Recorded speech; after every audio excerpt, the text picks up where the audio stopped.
All right, mates, welcome back to the channel. JL Scott Fishing and Eats. Hope everybody is doing well. I had a subscriber send me a really in-depth message about an issue that they faced with the National Park Service. And so I want to do a quick video here before getting on the road to Lake Murray. We'll try and get this posted up sometime during the weekend. For all of those people that are unsure about videography, film, and still photography in your national parks and some state parks. I was fortunate enough to get a call back this morning before heading out to kind of get the government side of this. And like so many other regulations and things that you deal with locally and in your state, a lot of it is going to be subjective based on the officer in which that you encounter a lot of times.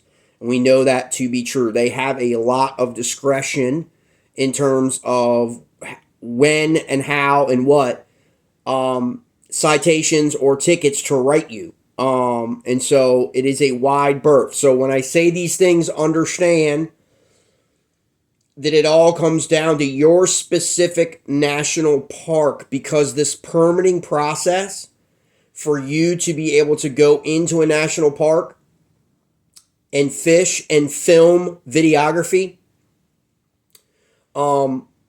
is going to be predicated on that particular park, even though it is a federal law. Some people may be familiar with that it changed back late last year in the late summer or so with a Supreme Court ruling that freed up everybody to be able to film, no matter whether you're one person with a camera or a film crew of 5 people or whatever. Well, that sense has now been rescinded or retracted or in appeals process, and now the National Park Service, Department of Interior, and all that have come out with another memorandum in terms of the federal laws governing all commercial filming. And a lot of people would say, like, well, Jay, like, I'm not a commercial filmmaker.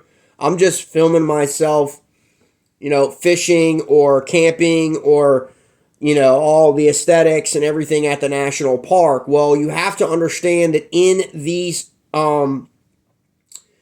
regulations, they specifically state, okay, and I'm going to read it to you so everybody is aware of this. And this is what happened to this individual. This is a citation that's upwards of $1,000, $1,000 fine, and also jail time, okay? Have to go to court, okay? And so under federal law, all commercial filming that occurs within a unit that is any specific national park all throughout the country requires a permit. All commercial filming. Okay, so what do they define as commercial filming, and how does it apply to anglers? Okay, how does it apply to you going to a national park, parking your boat, your camper, whatever, and you filming campsite and you filming everything there inside the park, off the water and on the water, right? Okay, so what is considered commercial filming? Commercial filming means the film, electronic, magnetic, digital, or other recording of a moving image by a person, business, or other entity for a market audience with the intent of generating income. Okay? Examples include, but are not limited to, feature film, videography, documentaries. Commercial filming may include the advertisement of a product or service or use of actors, models, sets, or props. Okay? Sounds pretty basic. Shouldn't apply to me, right? Shouldn't apply to you, right? You're not a commercial filmmaker. You don't have producers. You're not getting paid to go out and document something or do some wildlife photography for like National Geographic. You're just going out with your family, your friends, or your club, or there's a tournament. Okay? Does commercial filming by individual small groups require a permit? Here we go, mates. Federal law requires a permit for all commercial filming, no matter the size of the crew or type of the equipment. Type of the equipment is important. This includes individuals or small groups that don't use much equipment at all, but generate revenue by posting footage on websites such as YouTube and TikTok. The primary focus of the NPS, however, is to commercial filming has the potential to impact park resources and visitors beyond what occurs the normal visitor use of park areas. Examples of this type of filming are productions that use substantial equipment such as sets, lighting, production with crews that exceed 5 people, and filming in closed areas, wilderness, or other locations that would generate conflicts to other visitors or harm sensitive resources. All filmers, no matter the size, must comply with all rules that apply to park areas, just like other visitors. Now, what does that mean? That means if you're a hiker, if you're trail hiking, you can't go off the trail, okay, to film videography in unauthorized areas is more what that means. So if you can't camp in an unauthorized area in a national park anyway, but if you did and you also filmed it, you're going to get dinged, okay? Does non-commercial filming require a permit? Individual parks may require a permit for non-commercial filming if necessary to manage the activity, to protect park resources, values, minimize conflict between user groups, or ensure public safety. Examples of non-commercial filming include, but are not limited to, filming for tourism bureaus, conventions or visitor bureaus, student filming, filming for personal use and enjoyment. Okay? That is your tourist clause. Okay? But as soon as you take that film, okay, video, and in some cases, but not really enforced here under these regulations, still photography. Still photography seems to be open, okay, in terms of not really covered by these regulations. It's all filming and videography. So it's device centric. If you post that on a video that you film on your phone onto YouTube, you're now governed by these restrictions, okay? Because YouTube, it's not you. And here's the case. Here's the case law that have come into effect. I don't have my channel, for example, a YouTuber can say, look, I only have 300 followers. My channel's not monetized. Does not matter if your channel's monetized or not. YouTube is a monetized platform. And so the federal government has determined YouTube, when you post a video on YouTube, YouTube can use your video in any manner in which it sees fit. YouTube actually owns your content, not you. Therefore, it is monetized because YouTube is a monetized platform. And they can use it however they would like to use it. And so that is where now you are going to have to be required that if you are going to publish videography footage of you catching fish on within national parks, lakes, and all of that within a national park system, potentially, you can fall under this regulation, which would require you to have a permit to do so. No difference than a launch permit. No difference than a fishing license, right? The problem is that it appears as though they haven't really thought this thing through, like in reality. Because now you have to get a permit at every single park that you would go to. And it's not like you could just pull up to your state park, and how it is in a lot of states. If your license plate is within the current state, you kind of just go in. But if you're from out of state, you may get charged something, and you could pay the $5 to visit the park.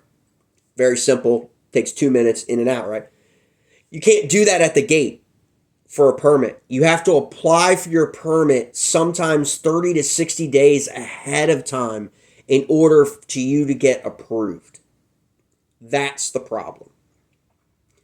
And so it creates a cumbersome thing, like so many things in our government, that will oftentimes keep people from people from, getting the proper permits and then kind of rolling the dice. And when you roll the dice, if you are a large YouTube channel, and what I mean by a large YouTube channel, I mean if you're any of those major fishing channels that have over 100,000 subscribers,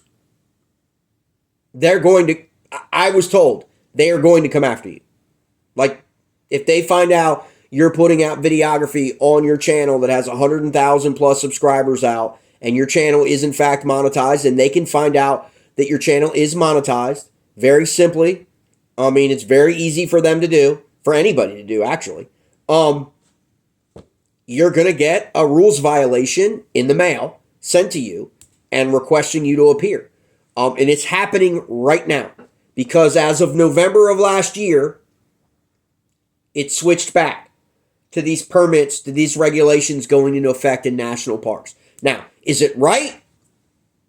Again, like so many things, it's one of those things where it's right until it's wrong, okay? It's right until people push back through their representatives and their congresspeople to actually put pressure on the executive to actually change. Remember, the court already ruled this was bullshit, okay?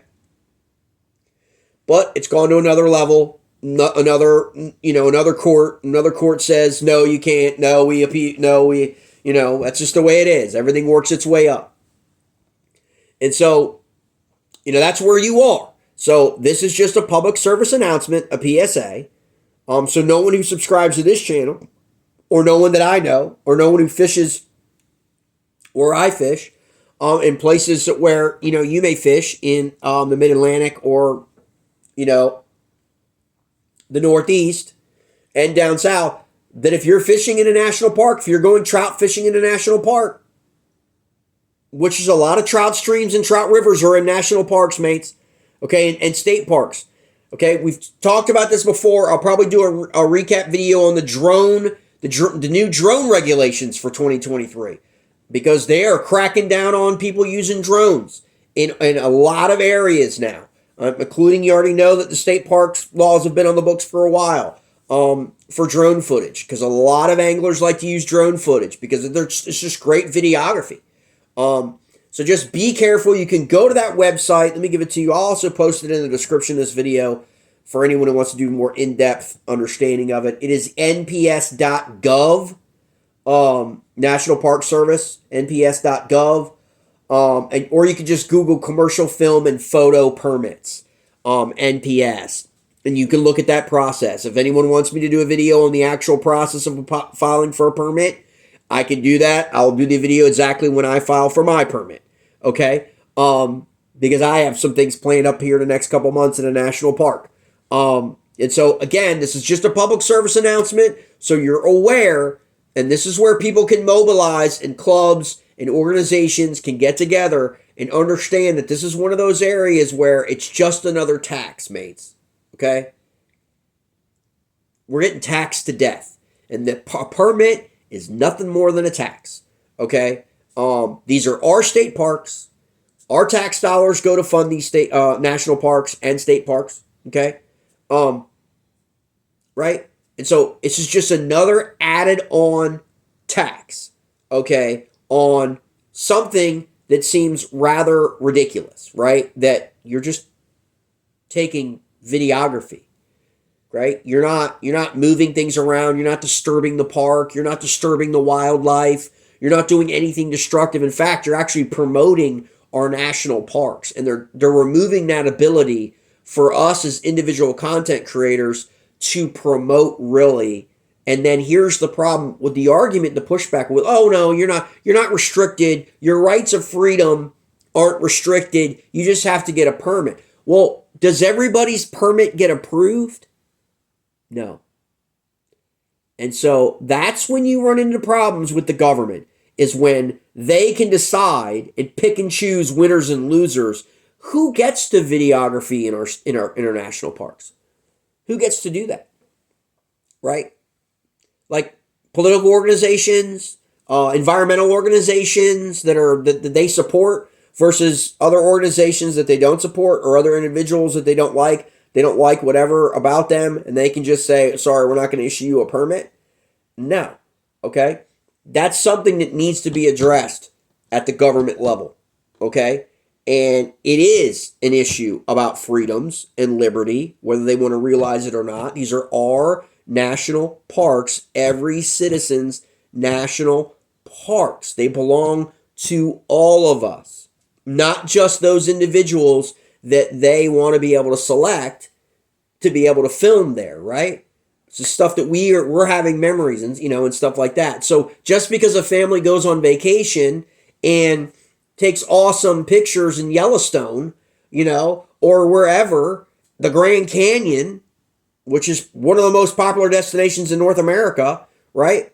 And they put it on Instagram, or they put it on TikTok, or they put it on YouTube for everybody to watch. Somehow they're a commercial filmmaker and they didn't have a permit. Ended up getting, it was such fabulous photography, they ended up getting 100,000, 300,000, a million views because they happened to catch, this wild animal in its environment or whatever, or someone happens to catch a 15-pound bass in the at a lake in a national park, and it goes viral, and then suddenly they come after them and fine them.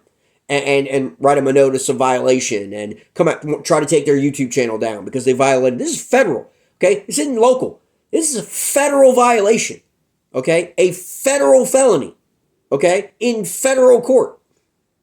So, it's not like just being written by your local sheriff a ticket, okay?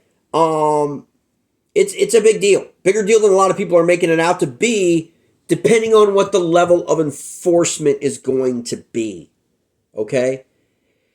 This is why it is important for people to understand that so many of these things are so subjective that they're not going to be enforced.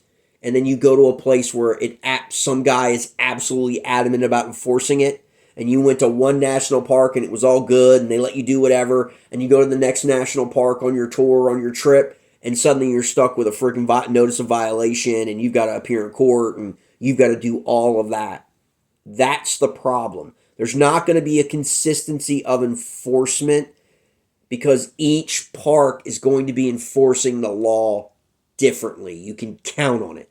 But what you can't count on is just not being aware of the law and not being aware that if you're going in there with the intent of making awesome videography, with the sole purpose of intent of putting it on your YouTube channel so you can grow your YouTube channel, you might want to cover your ass and get your permit, okay? Because, again, there's your intent. Your intentionality is as a filmmaker, okay? Not as an angler.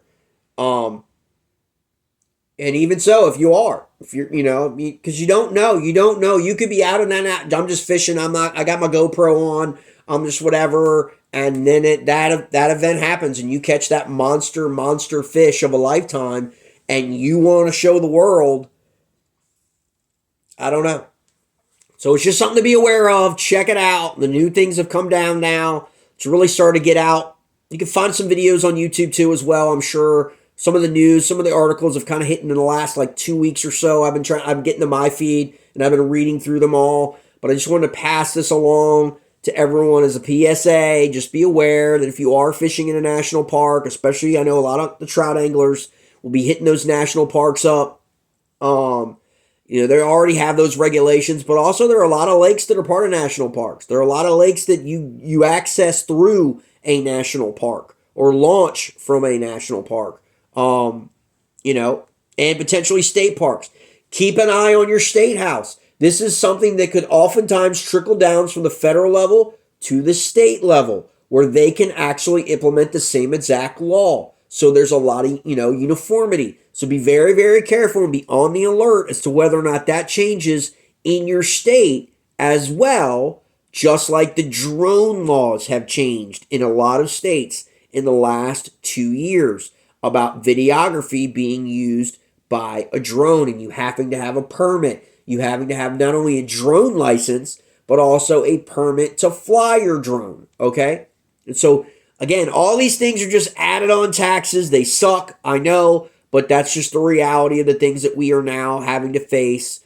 When you're putting content out there, or you just have a YouTube adventure channel, a YouTube outdoors channel, a hunting channel or a fishing channel, travel channel, living out of a van channel, whatever it is. These are the things now. Everything is getting to they're coming after anytime there's something you guys know that people can profit off from or develop their brand off of or any of those things, they're going to come at you and tax you. That's just the way these people think.